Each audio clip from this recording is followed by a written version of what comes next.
to New York City. They get really, really high there. Wow! Oh, look at that! We've had a big pile-up. Collision! Oh, that's 3 Big collision!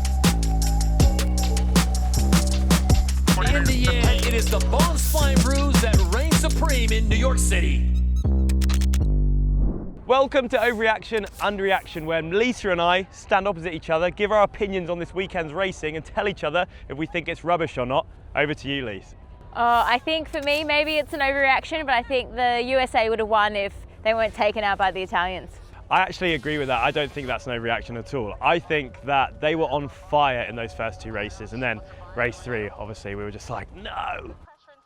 Yeah, I mean, it was so disappointing. Technically, the USA were in the wrong, so maybe they took themselves out, but it's so hard when you're sailing so well like they were. They looked unstoppable. Starts were good. They were maneuvering around the racetrack. They were really in tune with that sort of 5 on board with the 27-meter wing. So, you know, really gutting for them at their home event not to be able to at least race in that final. And yeah, I reckon they would have made it for sure. They were pretty locked in before that final race. They were, and I also think that compared to last season, they seem like a completely different team. What do you think the secret is to that success? I think it's really funny. I mean, the sport so often, you know, everyone's just working hard in the background and you kind of don't see the results, but they kind of came to this, I mean, back end of last season, they were showing some promise, but, you know, I think it all just came together for them this season, focusing a little bit less on results and just, you know, going out there and doing what they know they can do.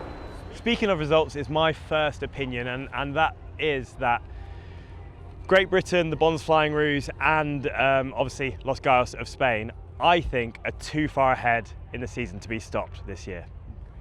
Ooh, I mean, we're halfway through a season, so, you know, things can change really quickly, but I think you're kind of onto something there. They're sort of sailing in a different league, and whilst you might have 3 or 4 teams knocking on the door, it's really going to be a race for that 3rd place once again, once we get towards the back half of the season. The other teams are too good, but in saying that, like, you saw what happened to the Spanish this weekend. All of a sudden, no points on the board for them, and, you know, unfortunately, that's just the high jeopardy that we've got in SailGP. So whilst I agree with you that that might be maybe not an overreaction, maybe just like a little bit on point at the moment, there's still a lot of racing to come. And when we look at that very top between the Emirates Great Britain and the Flying Roos, the difference in them is just so tiny at the moment. You saw on that last leg to the finish line how close they were. What do you think it's going to take for one of them to start getting the edge on the other? I mean, right now, the Flying Roos probably have a pretty healthy gap in front of Emirates Great Britain just because of the last couple of events. So I think right now, Emirates Great Britain will be frustrated that the Aussies have such a big lead. And I think one thing to factor in here is obviously the black foils haven't raced the last couple. So I think normally, you know, they've been up there, they've been adding a few extra points in there. So the Aussies right now are sailing away with it. But in saying that, heading over to Europe soon, Europe's generally lighter winter venues. And generally the Aussies don't go as well there, so I think the British will be pretty happy to get to Portsmouth and be like, you're on our turf now. I can tell that hurts for you to say that. You're like, the Aussies don't go well there. Speaking of black foils, yeah, they're back in Halifax. I'm excited to see them back, but they've got a big point to prove, right? Yeah, well, one of my statements was going to be that this season, we're going to see more crashes than ever before. We have. I think we've probably seen them. We've probably got there already. Yeah, we've probably already seen more crashes than ever before. Why do you think that is? I mean, obviously everybody is at such a high level and everybody wants to win so bad. So you probably, you know, because the skill level is higher, the teams can put their F50 in sort of more compromising positions and think that they can get away with it.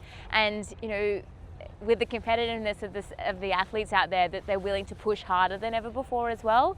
I'm surprised, considering how many crashes we have had, that, you know, teams are still willing to push so hard. What we saw here in New York with that big collision, I mean, you never want to see boats come together, and one of the, you know, seamanship rules is, you know, avoid a collision at all costs. So, you know, I don't think that is in nature of the athletes at the moment. They're pushing as much as they can, but yeah, I mean, since you got here, we've had plenty of action. Maybe I'm bad luck. Yeah, I actually arrived in Sassnitz, so there you go. For me, I think something that's really interesting, you've mentioned the crashes, obviously Red Bull Italy. Unfortunately, you've got some fans out the back here that are heckling you. In terms of Red Bull Italy, could we see the return of Rugi, given his recent performance in regattas elsewhere, and obviously Phil Robertson's performances? Oh, I mean, knowing Jimmy's fiddle, Jimmy's going to do what's best for the team. I think in general, the Italians up until this point have probably not been doing as well as we expected when you've got Phil, you've got Kyle, you know, you've got some real talent behind that team. But having a crash like that, you know, it's hard because Phil was technically in the right. He was able to, the reason he did it was because he was trying to not cross the line early. And if you're the boat furthest away from the wind, you can kind of hold the other boats up.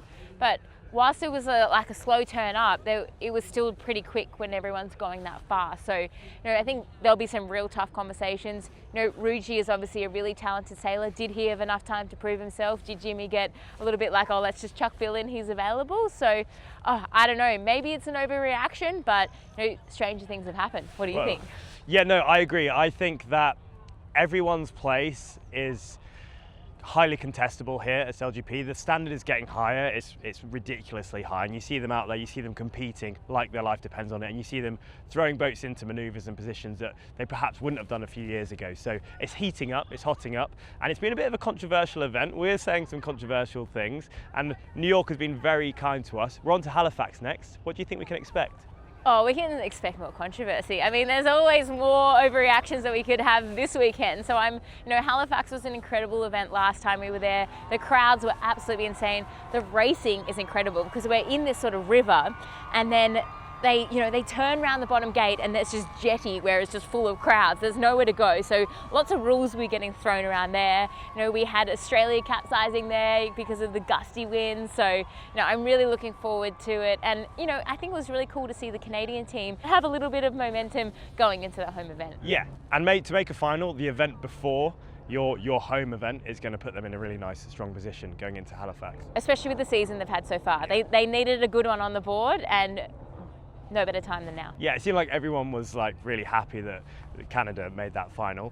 Well, there's been tons of awesome racing here in New York, and there's far more to come over the next few events. We're off to Halifax next, but from us here in New York, which has been very kind to us, we're going to say goodbye. If you have any opinions that you'd like to leave in the comments below that other people can react to, or over on our Reddit channel, I'm sure you all have a lot to talk about. But from me and Lisa, that's it, and we'll see you next time.